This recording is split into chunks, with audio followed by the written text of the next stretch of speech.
Kim meni kennayamga, ya'ni akamni xotiniga meni akamni dushmani deb tanishtirib qo'ygan. Men tushunmayman. Akam borligida hammasi akam yo'q bo'lsa itdan behurmat ko'radi. Akam borligida Feruzjon, akam yo'q bo'lsa Baqalajon, akam borligida ovqatlar ham bo'lacha, akam yo'q bo'ldi, mana shu molga yem bergan deb tushunyapsizlarmi? Va kennaya bu sizlarni to'ylar tashkil topish uchunchi eng ko'p harakatni bilasizmi kim qilgan? Men qilganman, akam emas. Men chakana g'isht tashib yuborganmanmi ko'chadan uyga? Ha? Rossiyada o'g'rislardan ko'p yurganman, bilasizmi shuni? Siz yo'q, siz o'zingizcha akam borligini qilasiz.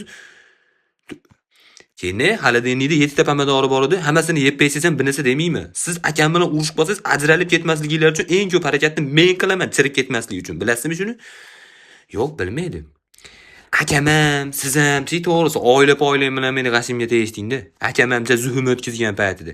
Senlarda bolam bo'ladi-yu, meni jiyanim bo'ladi. Ishonish, meni o'zimni jiyanim bo'ladi.